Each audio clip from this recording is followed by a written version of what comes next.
welcome back. Hope you enjoyed the segment with Andrea and Bo.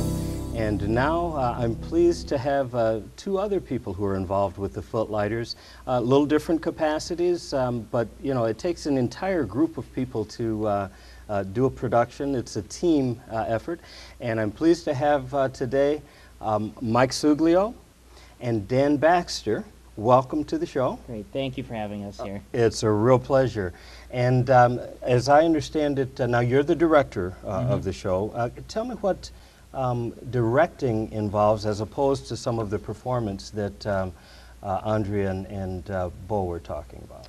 Well, it's very time consuming. I spent a lot of time, blocking out the set of, where the actors will be throughout the process and really trying to know the story. I think one of the key parts of directing is being like the first person to know the most about the story, and then try to kind of like give off the information and direct, obviously, to the actors throughout the process. Now, Avenue Q isn't the type of production that very many colleges actually perform. How rare is this?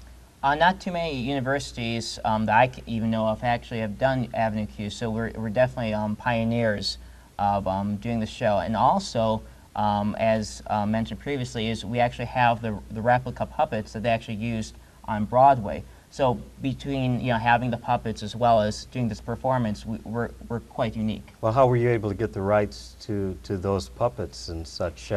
Perhaps you would know that, Dan. Through a lot of effort, as it turns out. Since the rights to Avenue Q only really became available about a year ago, and obviously as a Tony Award-winning musical, it's a very competitive. So there's a ton of different musical theater groups around the country trying to do Avenue Q. And there's only a dozen or so sets of puppets, maybe more, but a very, very small number compared to the number of groups wanting to do it.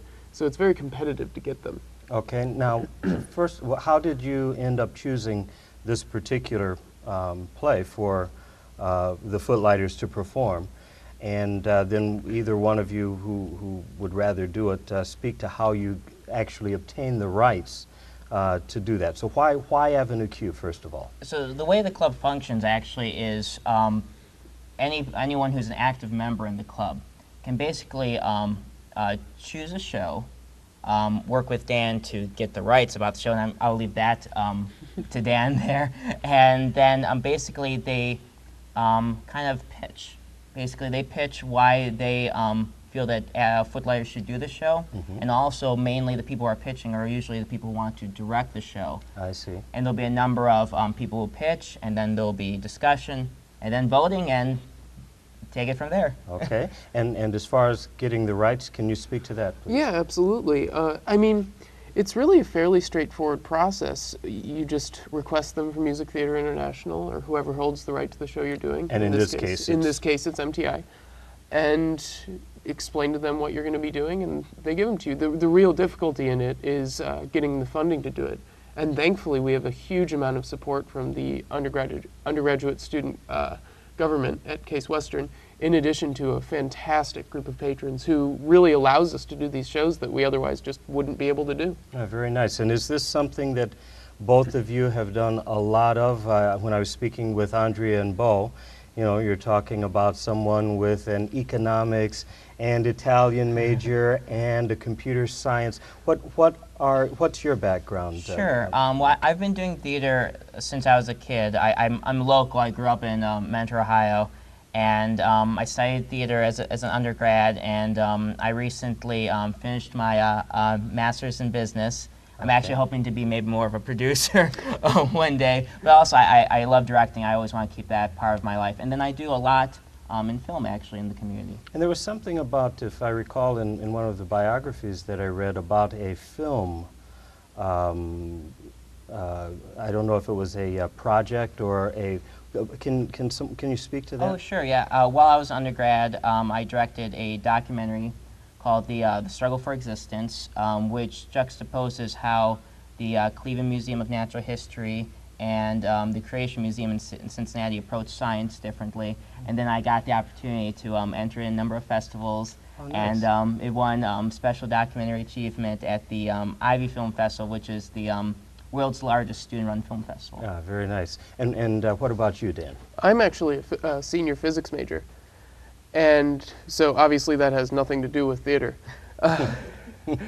But I'm at the process right now where I'm applying to grad schools, which is terrifying, and I'm hoping to eventually become a professor. Well, best wishes to you.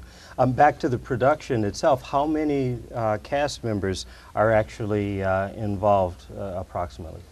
I would say we have about 15 to 17. I don't have the exact number, but we have many people doing both roles with puppets as well as normal actors. So yeah, I mean, it's a very large organization that we have in total. The scope of the show is incredible. The number of people whose effort goes into it. I would say we probably have somewhere between 70 to 100 active members. Oh, wow. Okay. And between Mike, myself, and the other officers, we help coordinate all of these efforts. Now, are there any particular songs that our viewers might recognize in terms of, that were big for the production? Probably not. It didn't get too much mainstream coverage because of its mature content. Oh, well, that's what makes it fun, then. Yes, exactly. So not too many of them really showed up. Okay. Now, as far as what your future plans are, do you both intend to stay involved in the performing arts as well as pursuing your other absolutely, interests? yes. I definitely would love to continue directing as well as producing in both theater and film. I have a equal love to both forms of art. So whichever road I go down, I would definitely be happy doing it. Very nice. And you, Dan? I mean, I will never be able to stop supporting the arts. It's too important to me. But I think once grad school starts, my time will dictate that my support will have to be in another fashion. Okay, I understand. Well, as far as contacting you and getting information about the show, getting tickets, how would they contact you? What would you like the audience to know? Actually, on our website, footlighters.case.edu, there is a contact form, and you can select what your question is about, and it will actually direct that email to the appropriate people who can answer it. Okay.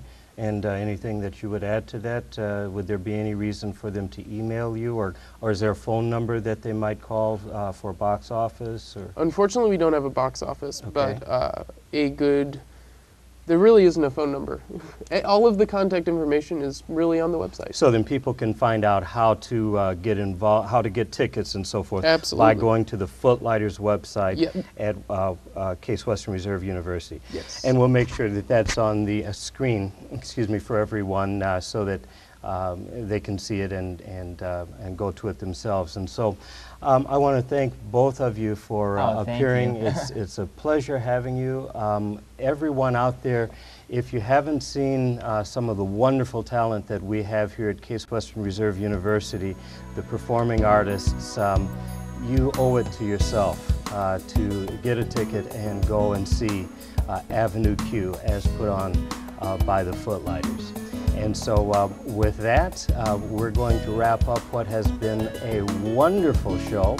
And of course, we all like that word wonderful. And we want to ask you to stay tuned as we finish everything up. We'll be